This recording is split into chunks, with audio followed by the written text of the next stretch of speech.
This is an ABC News special report celebrating Madeleine Albright. Now reporting, David Muir. Good morning, and we're coming on the air as this country pays its final respects to a towering figure in U.S. diplomacy. The funeral for former Secretary of State Madeleine Albright is now underway at Washington National Cathedral. She was the first woman to ever hold the post. She died of cancer last month at the age of 84. In just a few moments, we will hear from President Biden, who has already described Albright as a force, saying hers were the hands that turned the tide of history. There is an extraordinary showing of dignitaries in the cathedral today from across the U.S., around the world. Joining President Biden are former President Obama, former First Lady Michelle Obama. You see there former President Bill Clinton, who of course chose Albright, first as his ambassador to the UN, then as his Secretary of State. She was unanimously confirmed by the Senate, the first woman to hold the post.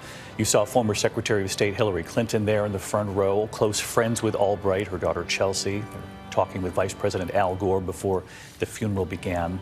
Both former President and Secretary Clinton will be speaking this morning as well. Members of Congress, including House Speaker Nancy Pelosi and Senate Minority Leader Mitch McConnell, in attendance. You can see him right there in the center of your screen. Foreign ministers and ambassadors, past and present. Former top U.S. diplomats, John Kerry and Condoleezza Rice, of course, the second woman to serve as Secretary of State and who was a student under Albright's father. Albright took the oath of office in 1997. Secretary Albright, a native of Prague, came to America as a refugee. She and her family fled the Nazis and then Soviet-dominated Eastern Europe. In fact, she once told Barbara Walters that she wanted the American people to understand foreign policy is domestic policy and that there is no line between them. Ever the diplomat, just 1 month before her death, she wrote in the New York Times that Vladimir Putin is making an historic mistake, saying Ukraine is entitled to its sovereignty no matter who its neighbors happen to be. If Mr. Putin feels backed into a corner, he has only himself to blame, she wrote. She was the first senior U.S. official to meet Putin as acting president of Russia 22 years ago. President Biden now walking up. He will be remembering the former Secretary of State. And let's listen to the president at the National Cathedral.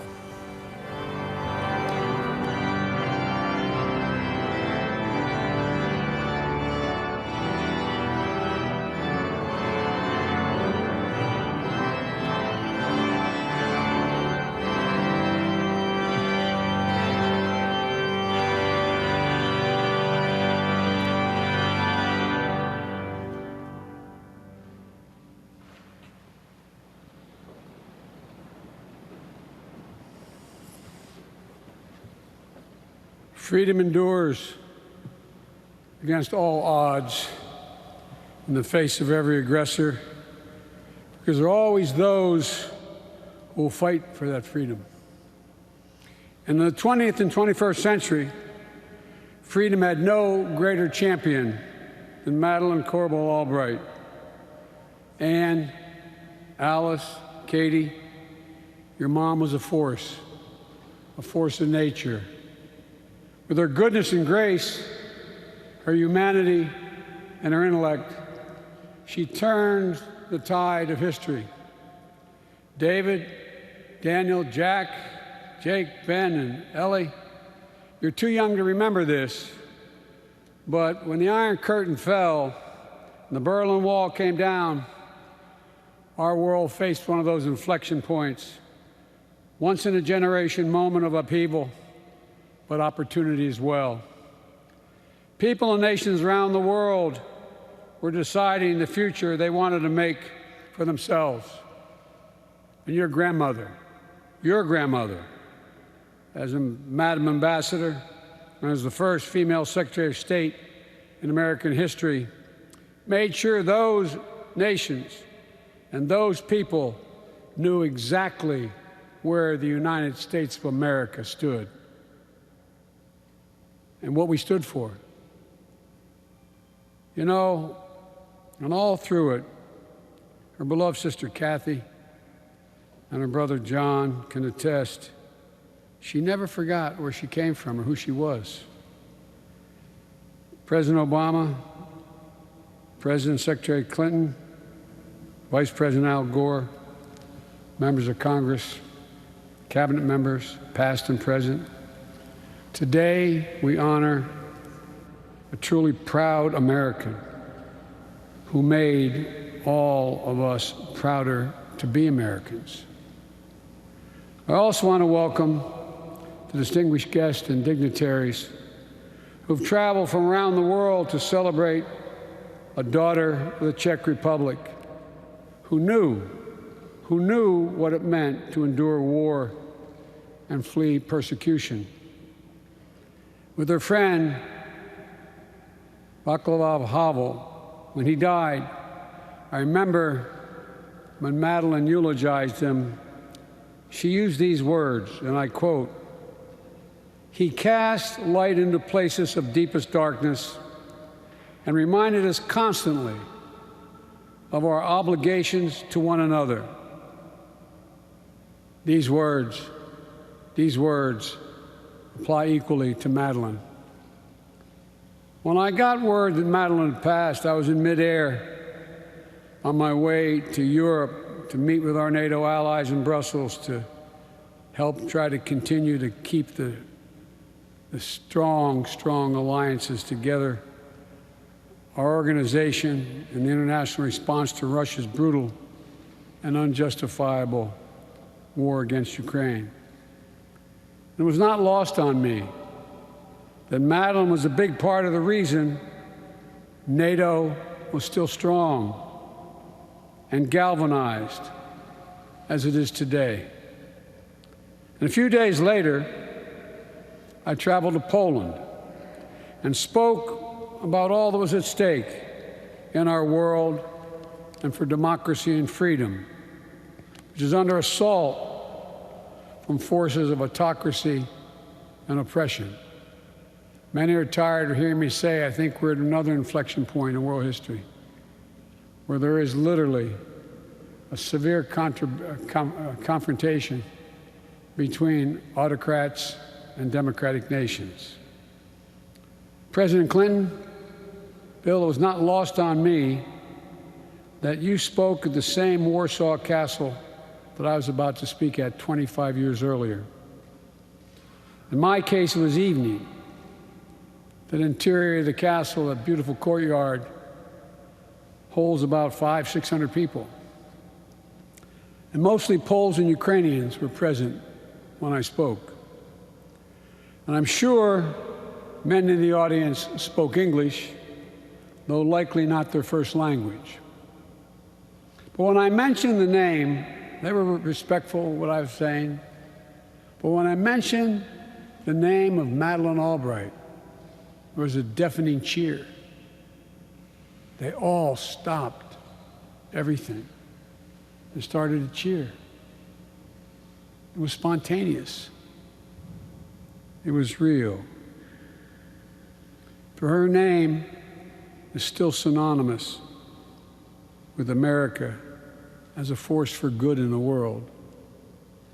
Madeleine never minced words or wasted time when she saw something needed fixing or someone who needed helping. She just got to work. And as a member of the Senate Foreign Relations Committee from the time I was a kid, God, they were the good old days. I was the chairman or the ranking member for a good part of that time. And in the 90s, I can attest that Madeleine, with the significant help of the President of the United States, kept the committee really busy. And our work to halt genocide in the Balkans, support new democracies in Eastern and Central Europe, to develop Plan Colombia, and all those undertakings, Madeleine was an incomparable ally and advisor beyond the President to me and to others in the committee. She always had a knack for explaining to the American people why it mattered to them that people everywhere in the world were struggling to breathe free. And Madeleine didn't stop when she left government. For decades, She was a nexus with the foreign policy community, always, and I mean always, on top of the latest developments, always speaking out for democracy, and always the first to sound the alarm about fascism. Presidents and leaders around the world continue to solicit her advice, including me. When I asked her last year to chair the Defense Policy Board, she built businesses. She pumped out New York Times bestsellers that were both highly prescient and deeply salient, and constantly bestsellers. I think I've read them all. You know, and she mentored generations of rising foreign policy experts, the quote, foreign policy establishment.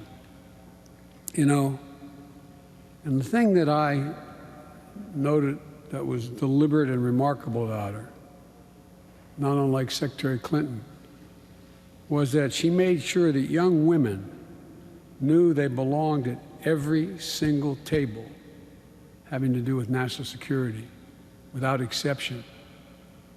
Today, across our government and around the world, Madeleine's protégés are legion.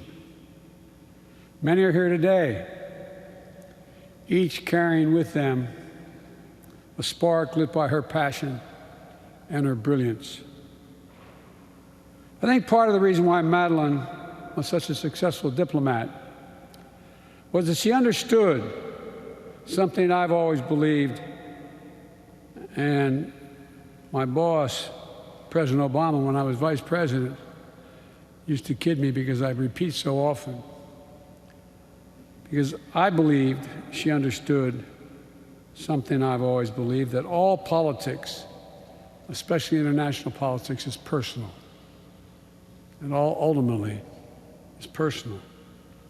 She could go toe-to-toe with the toughest dictators, then turn around and literally teach a fellow ambassador how to do the Macarena on the floor of the UN Security Council. You all think I'm kidding. I'm not kidding. She thought it was too difficult to teach me how to dance, though. She was right. No matter where she was, she understood people. She cared about people. And all of that was grounded in an education gained by watching her father, Joseph Corbel, and her mentor as well. She learned diplomacy at the dinner table. And throughout her life, nothing mattered to Madeleine more than the family. Nothing. Madeleine had the same role that I do and others here do. No matter what's happening in my day, as President Obama can tell you, or who I'm meeting with, if one of my children calls, I take the call. She was the same way. Ann, Alice, Katie, and your grandchildren, each of you is literally a tribute to her enormous capacity to love. I know it's hard, but I promise you, she's always with you, in your mind, in your heart, and part of your soul. And I promise you, you're going to have a tough decision. You're going to be asking yourself, what would she want me to do? Not a joke. Remember, I said it. That's going to happen. And Kathy and John, the connection the three of you maintained through your lives was always an anchor to Madeleine through all the ups and downs of life. What a gift. What a gift. What a family.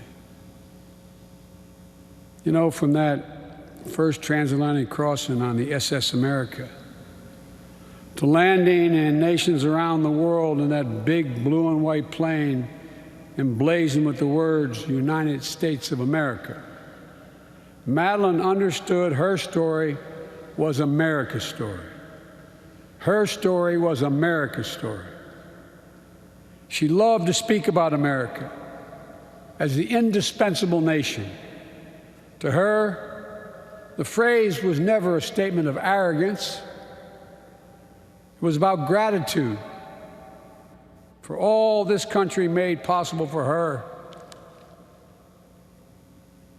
It was a testament to her belief in the endless possibilities that only America could help unlock around the world, and her true understanding of what American power could achieve when it was united with and motivated by enduring American values.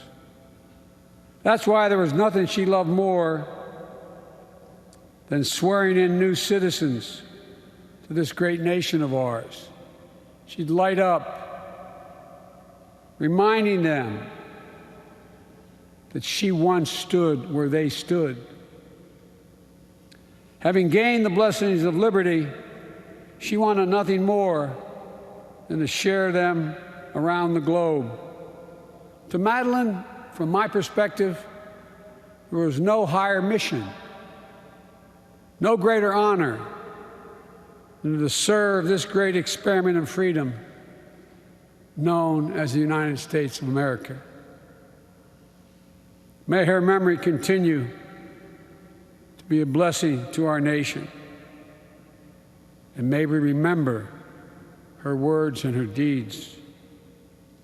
May she always be a light to all those in the darkest places, a reminder of our obligation to one another. May God bless Madeleine Albright. President Biden honoring former Secretary of State Madeleine Albright, the first woman to hold that position, in the funeral at Washington National Cathedral now underway. He told her children, "Your mother was a force." He reminded her grandchildren of the history that their grandmother made and said she always was not afraid to let the rest of the world know exactly where America stood. She never minced words when something needed fixing or someone needed helping. And he said she was always the first to sound the alarm on fascism. Our chief Washington correspondent, Jonathan Karl, outside the cathedral. And John, you don't need me to tell you, in these divided times, to see this display of unity between both parties speaks volumes about the respect for Madeleine Albright. Well, as you said, David, a towering figure in American politics, in American foreign policy, somebody, when you think about it, confirmed Secretary of State by a vote of, I think it was 99-0, respected across the board. And you see it in the room, not just the former Democratic presidents there, Clinton and Obama, of course, President Biden giving that eulogy, former Secretary of State Hillary Clinton, but also Mitch McConnell, the Republican leader in the Senate. And I think notable, one of the people that will be doing a reading in this service is Condoleezza Rice, who was the second woman to be Secretary of State. And in an extraordinary coincidence of American politics, Condoleezza Rice counts Madeleine Albright's father not just as somebody who was a teacher, not just a professor that she had, but one of the great influences on her life outside of her parents. Somebody who, as a student, she thought she would study music, and it was because of Joseph Corbell, Madeleine Albright's father, that Condoleezza Rice, the second woman to become Secretary of State, would go on and study foreign policy and be in a path that would bring her to the State Department. Yeah, just an extraordinary connection. John, our thanks to you. Martha Raddatz also watching with me here this morning, our Chief Global Affairs anchor. And Martha, you covered the State Department for so many years, and of course, you covered the history she made as the first woman Secretary of State. And ever the diplomat, she spoke out right until the end. She did in an op-ed piece just a few months ago, David. She warned what would happen in Ukraine. She talked about Vladimir Putin and having met him in the year 2000. And she said, flying home, I recorded my impressions. Putin is small and pale, so cold as to almost be reptilian. She did warn about the consequences of war and also predicted that there would be determined Ukrainian resistance. And David, I want to say a little bit about Madeleine Albright. as the first female Secretary of State. She was an example. She did not go into that job looking at it as trying to be like a man. She brought her compassion. She brought her experience as a mother. And she brought those brooches.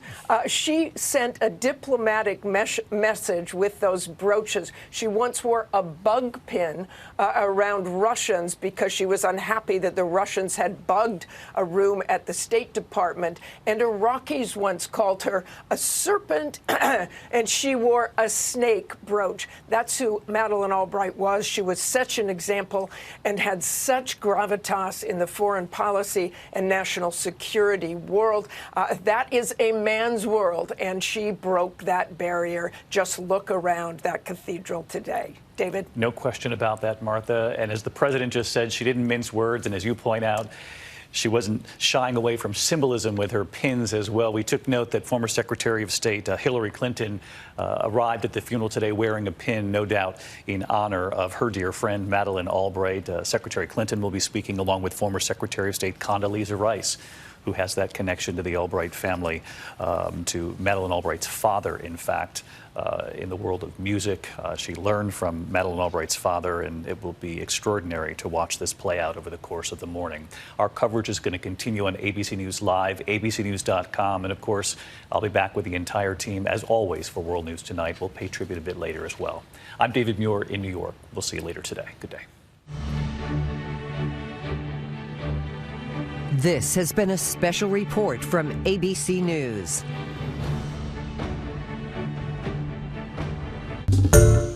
Hi everyone, George Stephanopoulos here. Thanks for checking out the ABC News YouTube channel. If you'd like to get more videos, show highlights, and watch live event coverage, click on the right over here to subscribe to our channel, and don't forget to download the ABC News app for breaking news alerts. Thanks for watching.